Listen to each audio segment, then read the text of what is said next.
Hello बच्चों। तो अभी तक रियल नंबर्स जो हमारा चैप्टर जो हम आजकल पढ़ रहे हैं उसमें हमने एचसीएफ और एलसीएम के बारे में पढ़ लिया कि हम एचसीएफ एलसीएम कैसे कैलकुलेट करते हैं और उस पर बेस्ड हमने क्वेश्चंस भी सॉल्व किए। ठीक है, एचसीएफ एलसीएम कैलकुलेट कैसे करते हैं और जो वर्ड प्रॉब्लम्स है उसमें किन प्रॉब्लम्स में हमें एचसीएफ कैलकुलेट करना होता है, किन में हमें एलसीएम कैलकुलेट करना होता है। तो ये सब हम अभी तक पढ़ चुके हैं। ठीक है, तो अब हम इसके आगे पढ़ते हैं। ठीक, तो अगर आपने अभी तक ये वीडियो नहीं देखे हैं तो पहले उन्हें देखिए, तब आगे आप आगे की वीडियो देखिए। ठीक है, तो चलिए अब आगे देखते हैं। अब आगे हमें क्या पढ़ना है। ठीक है, तो इसमें आप देखिए इस चैप्टर में, ये चैप्टर का नाम तो रियल नंबर्स है और इसमें हम जो रियल नंबर्स होते हैं वो दो तरह के होते हैं। एक होते हैं रैशनल नंबर्स और दूसरे होते हैं इर्रेशनल नंबर्स। तो ये बात तो आप पहले पढ़ चुके हैं। ठीक है, ये बात आपको पता है, 9th क्लास में आपने ऐसा पढ़ा था। और इनमें से जो ये रैशनल नंबर्स होते हैं ये कौन से होते हैं, जिनको हम P अपॉन Q की फॉर्म में एक्सप्रेस कर सकते हैं, where P and Q are integers and Q is not equal to 0।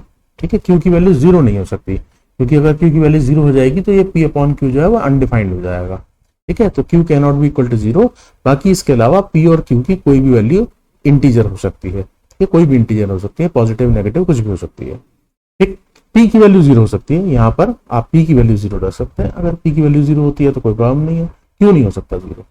ठीक है, तो ऐसे नंबर्स जो कि P अपॉन Q की फॉर्म में एक्सप्रेस किए जा सकते हैं, they are called rational numbers.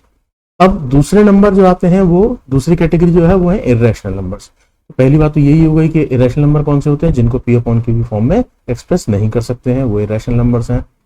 और ये नंबर्स कैसे होते हैं, ये numbers non repeating and non terminating decimals होते हैं।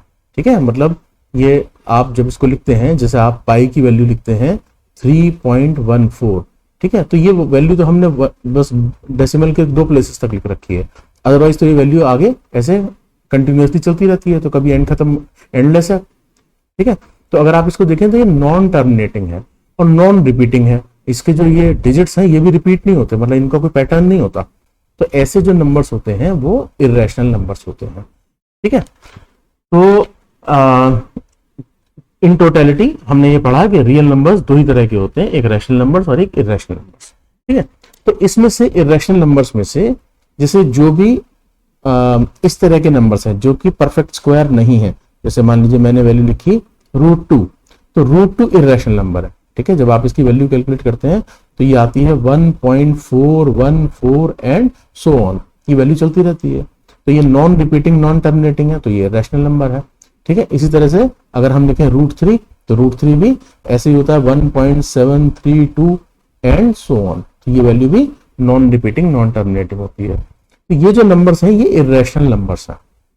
ठीक है, ये सब भी आप पढ़ चुके हैं, लेकिन मैंने बस जैसा आपको ये थोड़ा सा रिकलेक्ट कराया है। ठीक है, तो अब इसमें ये जो हम चैप्टर पढ़ रहे हैं इसमें कुछ क्वेश्चंस जो हैं वो इस तरह के आते हैं कि prove that √3 is an irrational number. ठीक है, ये हमें प्रूव करना है कि √3 जो है वो इर्रेशनल नंबर है। ठीक है, तो इसको हम प्रूव कैसे करेंगे, तो इसको जो हम प्रूव करते हैं वो आप देखिए इसका क्या तरीका है, इसका एक सेट पैटर्न है। तो वो क्या होगा, देखिए अब हम इसका सॉल्यूशन लिख रहे हैं। तो हम क्या करेंगे, इसमें सबसे पहले हम कहेंगे कि let √3 is a rational number, rational number. ठीक है, एक्चुअली क्या है कि ये जो प्रूफ है ये एक मेथड है, मेथड ऑफ कॉन्ट्रडिक्शन, ये उस पर बेस्ड है। ठीक है, मेथड ऑफ कॉन्ट्रडिक्शन पर। तो मेथड ऑफ कॉन्ट्रडिक्शन क्या है कि हम पहले कुछ एज्यूम करते हैं और उसके बाद में जब हम इसको प्रूव करेंगे तो आगे जाके जो हमारा अजम्पशन था ना वो कॉन्ट्रडिक्ट कर जाएगा। ठीक है, तो जब वो कॉन्ट्रडिक्ट कर जाएगा तो हम ये बोलेंगे कि हमारा जो अजम्पशन था वो करेक्ट नहीं था, और अगर वो करेक्ट नहीं था तो इसका मतलब हमने जो एज्यूम किया था वो करेक्ट नहीं है, तो इसका मतलब जो दूसरी बात है वो करेक्ट है। जैसे एग्जाम्पल आप लीजिए, जैसे मैंने लिखा कि √3 इज एन रैशनल नंबर, हमने ये एज्यूम किया है कि √3 एक रैशनल नंबर है। तो अब हम जब आगे इसको प्रूव करेंगे तो आगे जाके ये हमारे जो स्टेटमेंट है ये कॉन्ट्राडिक्ट कर जाएगा। तो जब कॉन्ट्राडिक्ट कर जाएगा तो हम बोलेंगे कि इसका मतलब हमारा अजम्पशन करेक्ट नहीं था, इसका मतलब √3 जो है वो रैशनल ना होकर इर्रेशनल नंबर है। ठीक है, तो अभी आप इसको आप आगे देखिए, बहुत इजी है और एक फॉर्मेट है इसका, तो आप बड़े आराम से इसको समझ जाएंगे। ठीक है, अभी आप लिखते हैं इसको आगे। तो अब आप देखिए √3 अगर रैशनल नंबर है तो आप इसको कैसे लिख सकते हैं, √3 can be expressed as a/b, ऐसा इसको एक्सप्रेस कर सकते हैं, where a and b are integers and b is not equal to 0। ठीक है, a and b are integers, ये लिख लेना आपने आप, a and b are integers and b is not equal to 0। हम इसको ऐसे भी लिख सकते हैं कि a, b जो है ये इंटीजर्स हैं, इसको ऐसा लिख देते हैं हम। ठीक है, ये सिंबल अगर आपको पता है तो अच्छी बात है, नहीं पता है तो कोई बात नहीं, आप ऐसे लिख दीजिए a, b आर इंटीजर्स। ठीक है, और हमने ये भी एज्यूम किया है कि let √3 can be expressed as a/b, क्योंकि a/b की वैल्यू तो पता नहीं है। ठीक है, तो हमने इसको ऐसा लिख दिया। अब हमने क्या किया कि हमने इसको स्क्वायर कर दिया, स्क्वायरिंग। ठीक है, दोनों साइड इसका स्क्वायर कर दिया। तो आप जब इसका दोनों साइड स्क्वायर करेंगे तो this will be √3 square is equal to a/b whole square, ऐसा लिख सकते हैं इसको। And this will be equal to 3 is equal to a²/b²। यहां से ये आ गया हमारे पास। ठीक है, ये आ गया 3 इज इक्वल टू a²/b²। तो यहां से हम इसको लिख सकते हैं a² is equal to 3b²। ठीक है, a² is equal to 3b²। ठीक, तो अब आप यहां से देखिए कि यहां पर क्या लिखा हुआ है, लेफ्ट साइड में लिखा है a², राइट साइड में लिखा है 3b², यानी 3 जो है वो a² का एक फैक्टर है। ठीक है, या हम ये कह सकते हैं कि a² इज डिविजिबल बाय 3। ठीक है, इसका एक फैक्टर है तो इससे डिविजिबल है ये। तो हम यहां पर लिख सकते हैं कि 3 डिवाइड्स a²। ठीक है, आप ऐसा करिए, इसको मार्क कर दीजिए इक्वेशन नंबर 1 और यहां लिख दीजिए इट शोज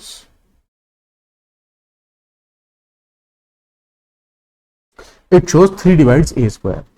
ठीक है, और अगर ये 3a² को डिवाइड करेगा तो हम ये कह सकते हैं कि इट इंडिकेट्स या it means that 3 divides a। ठीक है, ये एक्चुअली एक लेमा है। लेमा क्या होता है, एक स्टेटमेंट होता है जिसे हम ऑलरेडी प्रूव कर चुके हैं और उसकी हेल्प से हम और प्रूफ कर सकते हैं और कुछ स्टेटमेंट प्रूव कर सकते हैं, उसको बोलते हैं लेमा। ठीक है, तो वो क्या है कि अगर p एक प्राइम नंबर है, p is a prime number and that divides a², तो it means p divides a। ठीक है, यानी मैं आपसे क्या कह रहा हूं कि अगर p जो है p is a prime number.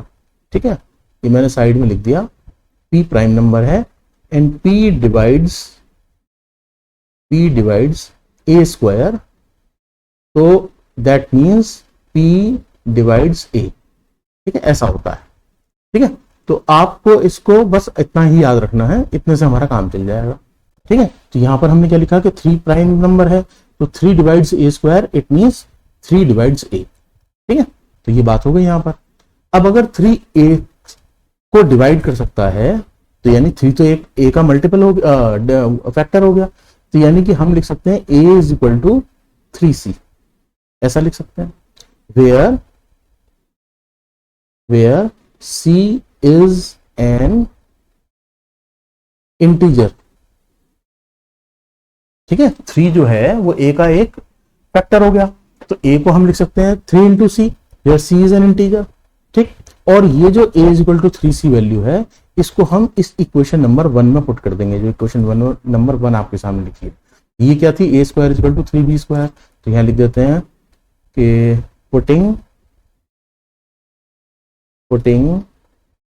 a is equal to 3c in equation number 1।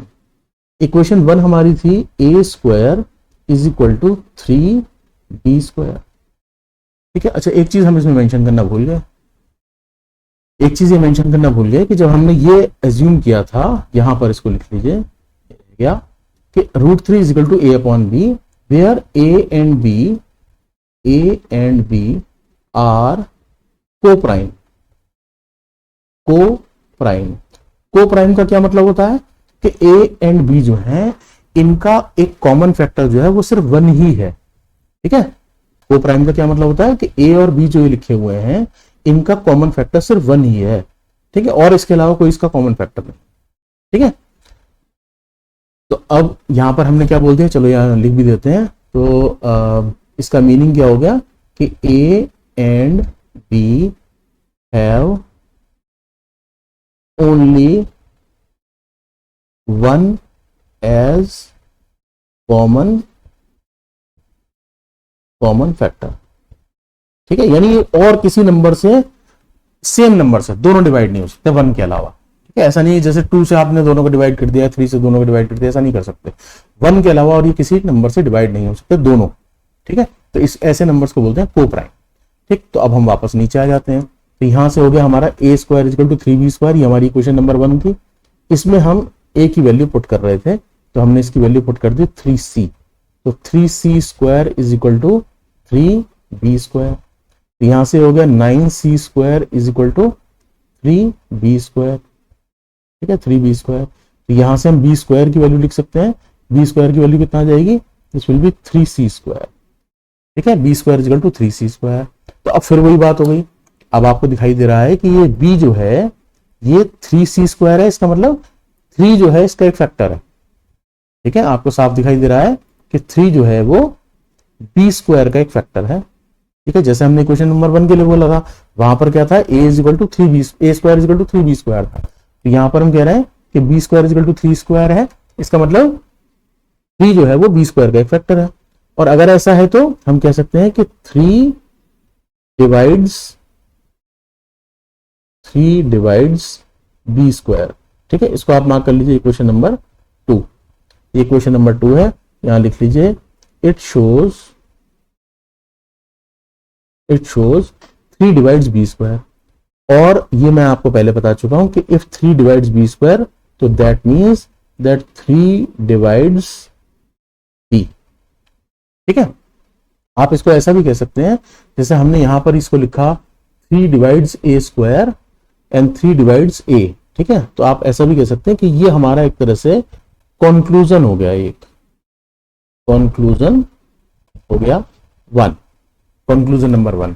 तो हमारा कंक्लूजन नंबर 1 क्या था कि 3 डिवाइड्स a², यानी 3 अगर a² को डिवाइड करेगा तो 3 फिर a को भी डिवाइड करेगा, ये कंक्लूजन 1 हो गया। और इसी तरह से हमने यहां लिखा कि जब हमने आगे इसको सॉल्व किया कि 3 divides b², that means 3 divides b। तो इसको आप कह सकते हैं this is conclusion, it is conclusion 2। ठीक है, ये कंक्लूजन 2 हो गया। तो अब आप देखिए कि हमारा कंक्लूजन 1 ने क्या बोला था कि 3 जो है वो a को डिवाइड कर सकता है, और कंक्लूजन b ने क्या बोला, सॉरी कंक्लूजन 2 ने क्या बोला कि 3 b को डिवाइड कर सकता है। तो इसका मतलब conclusion 1 and 2 indicate that 3 can divide a and b both. It means 3 is a common factor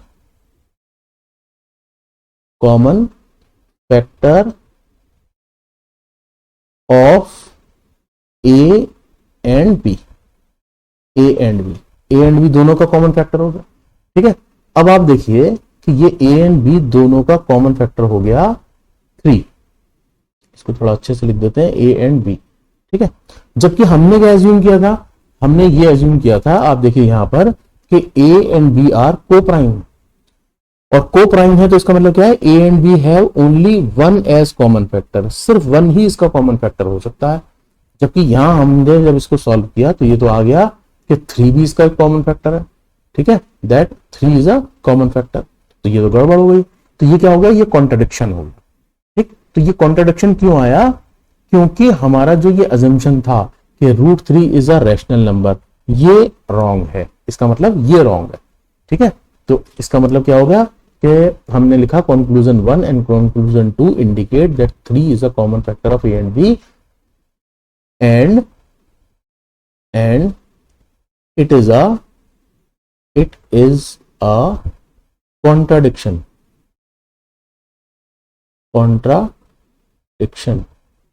ठीक है, और मैंने आपको बता दिया कि ये कॉन्ट्रडिक्शन मेथड है जो हम यूज कर रहे हैं। तो कॉन्ट्रडिक्शन मेथड हो गया, तो this contradiction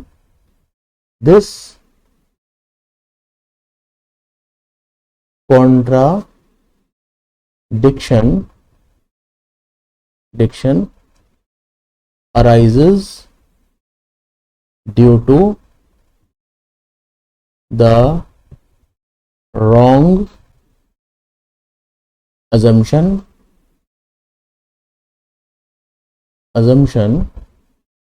that root 3 is a rational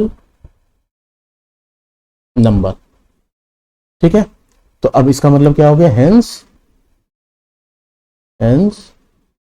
root 3 is irrational.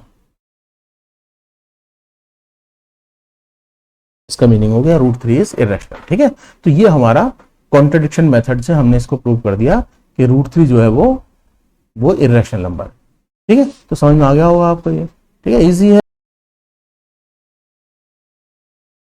चलिए अपना नेक्स्ट क्वेश्चन सॉल्व करते हैं। ये है show that 3 root 5 is an irrational number. तो कुछ उसी टाइप का क्वेश्चन है जैसे हमने पहले अभी सॉल्व किया। तो अब इसका सोल्यूशन लिखते हैं। तो हमने क्या किया कि हमने इसको एज्यूम कर लिया कि लेट 3 रूट 5 इज रैशनल। ठीक है, पहले तो ये हमने एज्यूम कर लिया इसको, और फिर हमने कहा कि 3 root 5 is equal to a upon b।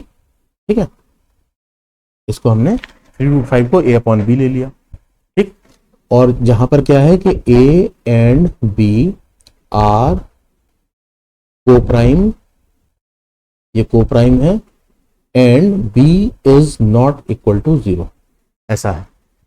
ठीक है, तो यहां पर हम क्या करेंगे, अब हम इसको लिख देंगे ऐसा, रूट 5 को सेपरेट कर दिया, is equal to a upon 3b, a upon 3b।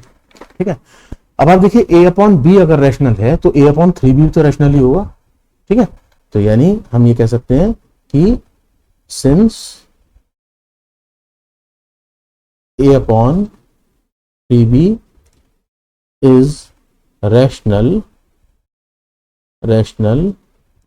so that shows that root 5 is also rational। ठीक है, यहां से ये हो गया कि रूट 5 भी रैशनल है। ठीक, अब अगर रूट 5 रैशनल है, तो अब हम ये क्योंकि हम जो एजम्पशन लेके चल रहे हैं उसके बेसिस पे आ रहा है कि रूट 5 जो है वो रैशनल है।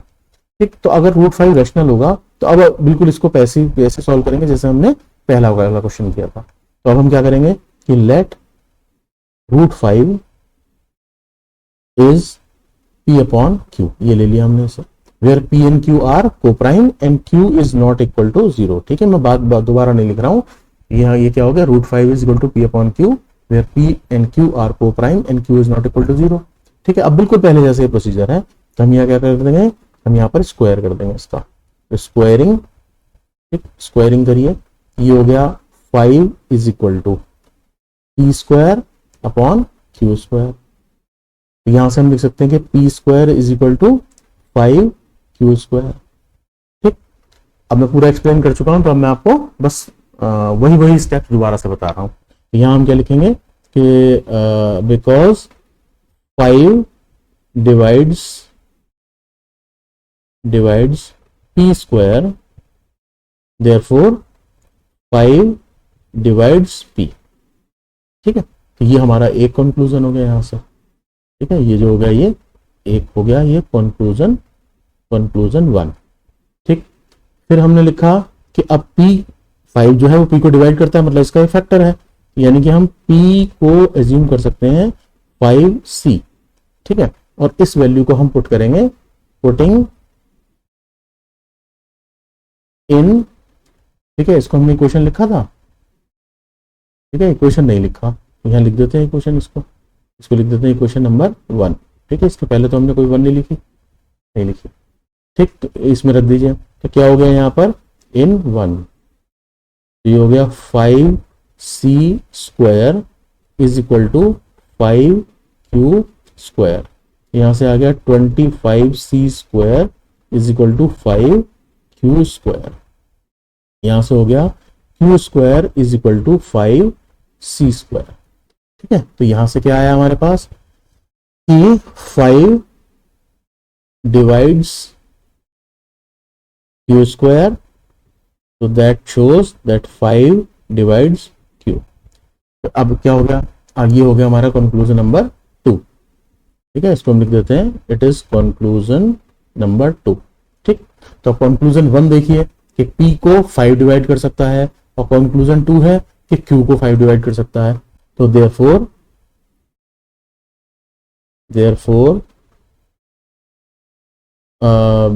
5 is a common factor of P and Q। ठीक है, which contradicts। ठीक है, ये किस चीज को कॉन्ट्राडिक्ट करता है, यहां जो हमने बोला था, हमने ये शुरू में क्या कहा था कि ये √5 जो है is equal to P upon Q है। ठीक है, यहां पर हमने बोला था this is equal to P upon Q, where P and Q, ये मैंने आपको वर्बली बता दिया था, R को R, ये क्या है दोनों, दे आर को प्राइम। ठीक है, और को प्राइम है तो इनका 1 के अलावा कोई कॉमन फैक्टर नहीं है, और यहां हमारा निकल के आ गया 5 इसका कॉमन फैक्टर है। तो इसका मतलब क्या हो गया कि ये कॉन्ट्रडिक्ट्स आवर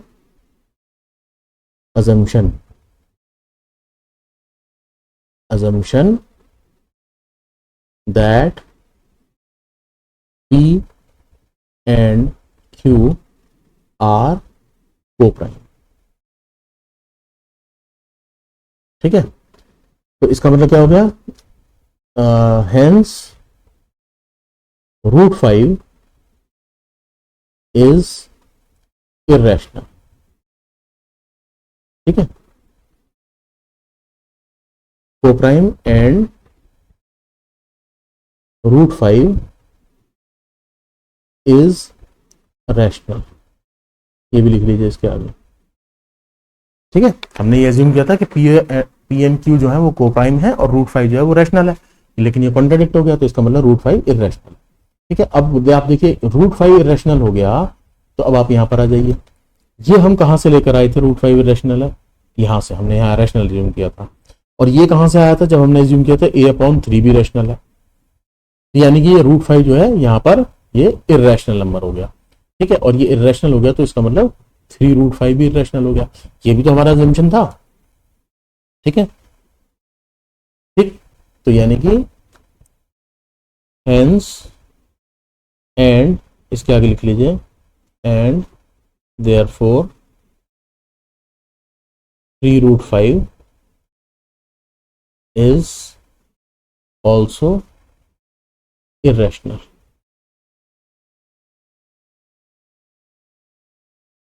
ठीक है, तो 3√5 is also irrational। ठीक, तो ये बात आपको समझ में आ गई होगी। ठीक है, ठीक, एक और क्वेश्चन है इसमें इस टाइप का, इसको सॉल्व कर लेते हैं। तो ये देखिए, ये भी इसी टाइप का क्वेश्चन है, इसका सॉल्यूशन लिखिए। ये क्या है, √2 प्लस √3। ठीक है, इसको हमें प्रूव करना है इररेशनल है, तो हम वही लिख देते हैं कि लेट √2 प्लस √3 इज रैशनल। पहले इसको रैशनल एज्यूम कर लिया, यहां से क्या लिखेंगे, √2 plus √3 is equal to A/B। ठीक है, मैं सारी बात नहीं लिख रहा, वो आपको समझ में आ गया होगा। तो यहां से क्या हो गया, इसकी वैल्यू ये लिख दी, यहां से एक किसी को अलग कर लो, हमने इसको, चलो हमने ले लिया √3 को अलग ले लिया, ये हो गया A/B माइनस √2, ऐसा लिख दिया इसको। अब यहां इसका स्क्वायर कर दो, तो स्क्वायर किया तो क्या हो गया, 3 इज इक्वल टू, यहां पर तो पूरे का स्क्वायर करना पड़ेगा, चलो एक बार लिख ही देते हैं। ठीक है, ऐसा लिख देते हैं इसको, A/B माइनस √2 स्क्वायर, ये हो गया 3 is equal to A²/B² minus 2√2 A/B plus 2। ठीक है, अब इसको क्या लिख सकते हैं, देखो 2 को इधर ले आएंगे तो ये हो गया 1 इज इक्वल टू, यहां पर कितना बना, ये हो गया A² माइनस 2, चलो पहले लिख लेते हैं इसको, 2√2 और इसको लिख दो AB/B²। ठीक है, आप चेक कर लो, मैंने क्या किया, B² को एलसीएम ले लिया तो यहाँ आ गया a square minus 2√2 as it is था, और ए के साथ बी और आ गया। ठीक है, तो अब अगर आप देखें तो ये क्या है, यहां से ऐसा आ रहा है ना। अब हमारे पास √2 की वैल्यू यहां से निकाल लेते हैं। ये √2 की वैल्यू कैसे निकालेंगे, ये हो गया B square is equal to A square minus 2√2 A B. यहां से √2 को अलग कर दो, चलो पहले पूरा लिख देते हैं, 2√2 A B is equal to A square minus B square, ऐसा लिख दिया ऐसे। तो यहां से √2 की वैल्यू कितना आ गई, √2 की वैल्यू आ गई a square minus B square upon 2ab। ठीक है, तो अब आप इसको देखो कि भी a अपॉन बी रैशनल थे, तो ये भी तो रैशनल होगा। ठीक है, a अपॉन बी रैशनल है तो ये भी रैशनल होगा, तो इज रैशनल। ठीक है, ये रैशनल होगा तो √2 इज ऑल्सो रैशनल। ठीक है, यहां से ये आ रहा है। तो अब √2 हमें पता है कि √2 तो इरेशनल है, आप चाहें तो प्रूव भी कर सकते हैं, मैं पहले बता चुका हूं। तो यहां आप लिख सकते हैं we know that √2 is irrational, यह हमें पता है। ठीक है, और अगर ये पता है तो it means again it contradicts. ठीक है, तो therefore it contradicts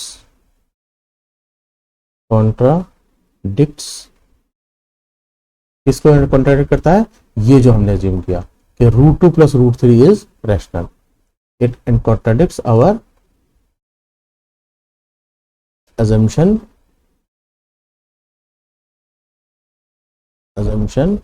that √2 plus √3 is rational।